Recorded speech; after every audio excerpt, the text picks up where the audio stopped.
Hi ನಮಸ್ತೆ, ಆಹಾರ ವೃತ್ತಿಗೆ ಸ್ವಾಗತ. ನಾನು ಎರಡೇ ಆಲೂಗಡ್ಡೆ ತೊಗೊಂಡು ಇದರಲ್ಲೇ ಒಂದು ರೆಸಿಪಿ ಮಾಡಿ ತೋರಿಸ್ತೀನಿ. ಇದು ತುಂಬ ಕ್ರಿಸ್ಪಿಯಾಗಿರುತ್ತೆ, ಭಾಳ ಚೆನ್ನಾಗಿರುತ್ತೆ. ಇದು ಮಕ್ಳಿಗೆ ಕೊಡೋಕ್ಕೆ ಆಲೂಗಡ್ಡೆ ತಿಂಡಿ ನೀವು ಯಾವ್ದು ಮಾಡಿಕೊಟ್ರು ಮಕ್ಕಳು ಚೆನ್ನಾಗಿ ತಿನ್ಕೊತಾರೆ. ಇದನ್ನು ಹೇಗೆ ಮಾಡೋದಂತ ನಾವು ನೋಡ್ಕೊಂಬರೋಣ. ಇದನ್ನು ಫಸ್ಟು ಈ ಥರ ತುರ್ಕೊತೀನಿ. ಮೇಲಿಂದ ಎಲ್ಲ ಸಿಪ್ಪೆ ತೆಗಿಬೇಕು. ಸಿಪ್ಪೆ ತೆಗೆದುಬಿಟ್ಟು ನೀಟಾಗಿ ನಾವು ಕಟ್ ಮಾಡ್ಕೊಳ್ಳೋಣ. ನೋಡಿ, ಇಷ್ಟು ಚೆನ್ನಾಗಿ ನಾನು ಸಿಪ್ಪೆ ತಗೊಂಬರ್ತೀನಿ. ಬನ್ನಿ, ನಾವು ಕಟ್ ಮಾಡ್ಕೋಬೇಕು. ಎರಡು ಭಾಗ ಮಾಡ್ಕೊಂಬಿಟ್ಟು ನಾವು ಹೀಗೆ ಸಣ್ಣ ಸಣ್ಣದಾಗಿ ನಾವು ಉದ್ದದಕ್ಕೆ ಈ ಥರ ನಾವು ಹೆಚ್ಕೋಬೇಕು. ಹೆಚ್ಬಿಟ್ಟು ಇದರಲ್ಲೇ ನಾವು ಚಿಕ್ಕ ಚಿಕ್ಕದಾಗೆ ಪೀಸು ಮಾಡ್ಕೋಬೇಕು. ಅಂದರೆ ತುಂಬ ಚೆನ್ನಾಗಾಗುತ್ತೆ. ಇದೇನು ಜಾಸ್ತಿ ಹೊತ್ತು ಟೈಮ್ ತೊಗೊಳ್ಳಲ್ಲ. ಏನು ಜಾಸ್ತಿ ಐಟಮ್ಸ್ ಇಲ್ಲ, 3-4 ಐಟಮ್ ಹಾಕಿಬಿಟ್ಟು ನಾವು ಮಕ್ಕಳಿಗೆ ಈ ಥರದ ಒಂದು ರೆಸಿಪಿ ಮಾಡಿಕೊಡ್ಬೋದು. ಇವಾಗ ನಾವು ಇದೇ ಥರ ನಾನೆಲ್ಲನೂ ಕಟ್ ಮಾಡ್ಕೊಂಬರ್ತೀನಿ. ಬನ್ನಿ, ನೋಡಿ, ಈ ಥರ ಸಣ್ಣಕ್ಕಿರಬೇಕು. ನೋಡಿ, ನೀಟಾಗಿ ಈ ಥರ ನಾವು ಕಟ್ ಮಾಡ್ಕೋಬೇಕು. ಕಟ್ ಮಾಡ್ಕೊಂಬಿಟ್ಟು ಸ್ವಲ್ಪ ನಾನು ನೀರು ತೊಗೊಂಡಿದ್ದೀನಿ, ನೀರಲ್ಲಿ ಹಾಕ್ತಾಯಿದ್ದೀನಿ. ನೀರಲ್ಲಿ ಹಾಕಿಬಿಟ್ಟು ಚೆನ್ನಾಗಿ ಇದನ್ನು ತೊಳ್ಕೊಂಡು ನಾನು ಬಸ್ಕೊಂಬಂದು ಅದಕ್ಕೇನು ಮಸಾಲ ಹಾಕೋದಂತ ನಾನು ನಿಮಗೆ ತೋರಿಸ್ತೀನಿ. ನೋಡಿ, ಚೆನ್ನಾಗಿ ಇದರಲ್ಲಿ ನೀರಲ್ಲಿ ಹಾಕಿಬಿಟ್ಟು ನಾವು ತೊಳ್ಕೊಬೇಕು. ಇದನ್ನು ತೊಳೆದ್ಬಿಟ್ಟು ನಾವು ಪಕ್ಕಕ್ಕಿಟ್ಟು ಇದನ್ನು ನೀರೆಲ್ಲ ಚೆನ್ನಾಗಿ ಬಸ್ಕೊಂಬರ್ತೀನಿ. ಬನ್ನಿ, ಎಲ್ಲ ಬಸ್ಕೊಂಡು ತೊಗೊಂಡು ಬಂದಿದ್ದೀನಿ. ಇವಾಗ ಇದಕ್ಕೆ ನಾನು ಒಂದು ಬಟ್ಟೆಗೆ ಹಾಕ್ತಾಯಿದ್ದೀನಿ. ನೋಡಿ, ಇವಾಗ 1 ಸ್ಪೂನ್ ಆಗೋಷ್ಟು ನಾನು ಪೆಪ್ಪರ್ ಪೌಡ್ರ್ ಹಾಕ್ತಾಯಿದ್ದೀನಿ. ಸ್ಪೂನ್ ಆಗೋಷ್ಟು ರುಚಿಗೆ ತಕ್ಕಷ್ಟು ಉಪ್ಪು ಹಾಕ್ತಾಯಿದ್ದೀನಿ. 1 ಸ್ಪೂನ್ ಆಗೋಷ್ಟು ನಾನು ಚಿಲ್ಲಿ ಪೌಡ್ರ್ ಹಾಕ್ಕೊತಾ ಇದ್ದೀನಿ. ಹಾಕೊಂಡ್ಬಿಟ್ಟು ನಾವು ಚೆನ್ನಾಗಿದನ್ನು ನಾವು ಮಿಕ್ಸ್ ಮಾಡಬೇಕು. ಜಾಸ್ತಿ ಐಟಮ್ಸ್ ಏನಿಲ್ಲ, ಅದು ಅಷ್ಟೇ ಟೇಸ್ಟ್ ಕೊಡುತ್ತೆ, ಅಷ್ಟೇ ಚೆನ್ನಾಗಿರುತ್ತೆ. ಈ ಥರ ಮಿಕ್ಸ್ ಮಾಡ್ಕೊಂಡ್ಬಿಟ್ಟು ಲಾಸ್ಟಿಗೆ ನಾವು ಅಕ್ಕಿ ಹಿಟ್ಟು ಅದ್ರದ್ದು ಹಾಕ್ಕೋಬೋದು, ಇಲ್ಲ ಮೈದಾ ಹಿಟ್ಟು ಹಾಕ್ಕೋಬೋದು. ಅದೇ ಕಾರ್ನ್ಫ್ಲೋರ್ ಇದ್ದರೆ ನಿಮ್ಮ ಮನೇಲಿ ಕಾರ್ನ್ಫ್ಲೋರು ಹಾಕ್ಕೋಬೋದು. ನೋಡಿ, ಈ ಥರ ಮಿಕ್ಸ್ ಮಾಡ್ಕೊಂಡ್ಬಿಟ್ಟು ಇವಾಗ ನಾನು 2 ಸ್ಪೂನ್ ಆಗೋಷ್ಟು ನಾನು ಅಕ್ಕಿ ಹಿಟ್ಟು ಹಾಕ್ತೀನಿ. ನೋಡಿ, 2 ಸ್ಪೂನ್ ಆಗೋಷ್ಟು ನಾನು ಅಕ್ಕಿ ಹಿಟ್ಟು ಹಾಕ್ಕೊತಾ ಇದ್ದೀನಿ. ನೀವು ಕಾರ್ನ್ಫ್ಲೋರ್ ಇದ್ದರೂ ಕಾರ್ನ್ಫ್ಲೋರು ಹಾಕ್ಕೋಬೋದು. ನಾನು 2 ಸ್ಪೂನ್ ಹಾಕ್ಕೊಂಡಿದ್ದೀನಿ. ಚೆನ್ನಾಗಿ ಮಿಕ್ಸ್ ಮಾಡೋಣ.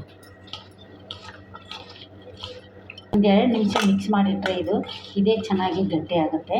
ಸ್ವಲ್ಪ 1 ಸ್ಪೂನಷ್ಟು ನಾವು ನೀರು ಹಾಕ್ಕೊಳ್ಳೋಣ. ನೋಡಿ, 1-2 ಸ್ಪೂನಷ್ಟು ನಾವು ನೀರು ಹಾಕ್ಕೊಳ್ಳೋಣ. ನೀರು ಹಾಕ್ಕೊಂಡ್ಬಿಟ್ಟು ನಾವು ಈ ಥರ ವಡೆ ಎಲ್ಲ ಮಾಡ್ತೀವಲ್ಲ, ಆ ಥರ ನಾವು ಇದನ್ನು ಉಂಡೆ ಕಟ್ಕೊಂಡು ಎಣ್ಣೆಲಿ ಬಿಟ್ಟರೆ ನೋಡಿ ಸೂಪರಾಗಿರುತ್ತೆ, ಚೆನ್ನಾಗಿರುತ್ತೆ. 1 ನಿಮಿಷ ಇದನ್ನು ನಾನು ಹೀಗೆ ಬಿಡ್ತೀನಿ. ಎಣ್ಣೆ ಕಾಯ್ದ್ರಾಗ 1 ನಿಮಿಷ ಬಿಟ್ಟು ನಾವು ಎಣ್ಣೆಲಿ ಹಾಕೋದು ನಿಮಗೆ ನೋಡಿ. ಇವಾಗ ಎಣ್ಣೆ ಕಾಯ್ದಿದೆ. ನಾನು ಈ ಥರ ಮಾಡಿ ನಾನು ಹಾಕ್ತಾಯಿದ್ದೀನಿ. ಚಿಕ್ಕದಾಗಿ ಈ ಥರ ಮಾಡಿಬಿಟ್ಟು ಉಂಡೆ ಥರ ಮಾಡಿ ಮಕ್ಕಳಿಗೆ ಮಾಡಿಕೊಟ್ರೆ ತುಂಬ ಚೆನ್ನಾಗಿರುತ್ತೆ. ಟೇಸ್ಟ್ ಮಾತ್ರ ಸಖತ್ತಾಗಿರುತ್ತೆ. ಆಲೂಗಡ್ಡೆ ಅಂದರೆ ಯಾವ ಮಕ್ಕಳು ತಿನ್ನಲ್ಲ ಹೇಳಿ, ಖುಷಿಯಿಂದ ತಿನ್ಕೊತಾರೆ. ಈ ಥರ ಮಾಡಿ ಮಕ್ಳಿಗೆ ಕೊಟ್ಟರೆ ಮಾತ್ರ ಸೂಪರಾಗಿರುತ್ತೆ. ಇವಾಗ ನಾವು ಇದನ್ನೆಲ್ಲ ಮಾಡಿಬಿಟ್ಟು ಮಕ್ಕಳು ಪ್ಲೇಟ್ಗೆ ಹಾಕ್ಕೊಟ್ರೆ ಸ್ಕೂಲಿಂದ ಬರೋದ್ರಾಗ 1-2 ಆಲೂಗಡ್ಡೆ ಇದ್ದರೆ ಸಾಕು. ಇದಕ್ಕೇನು ಜಾಸ್ತಿ ಖರ್ಚಿಲ್ಲ. ಪೆಪ್ಪರ್ ಪೌಡ್ರು, ಉಪ್ಪು, ಒಂದು ಸ್ವಲ್ಪ ಅಕ್ಕಿ ಹಿಟ್ಟು ಹಾಕಿದ್ರು ಸಾಕು. ಅಷ್ಟು ಚೆನ್ನಾಗಿದ್ದು ತಿಂಡಿ ರೆಡಿ ಆಗುತ್ತೆ.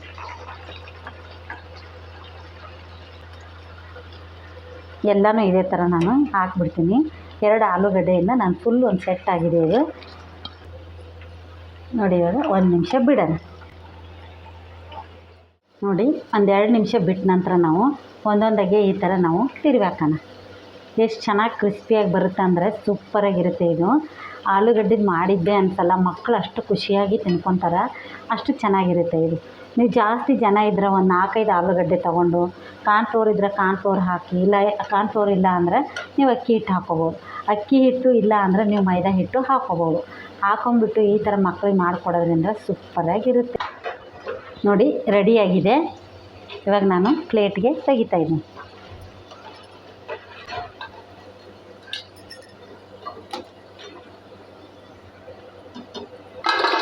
ಈ ಥರ ಮಕ್ಕಳಿಗೆ ಮಾಡಿಕೊಡೋದ್ರಿಂದ ತುಂಬ ಚೆನ್ನಾಗಿ ಖುಷಿಯಿಂದ ತಿನ್ಕೊತಾರೆ. ಆಲೂಗಡ್ಡೆ ಇದ್ದರೆ ಸಾಕು, ಈ ಥರ ಮಕ್ಕಳಿಗೆ ಸಾಯಂಕಾಲ ಹೊತ್ತು ಬಂದಾಗ ನೀವು ತಿಂಡಿಗಳು ಮಾಡಿಕೊಡ್ಬೋದು.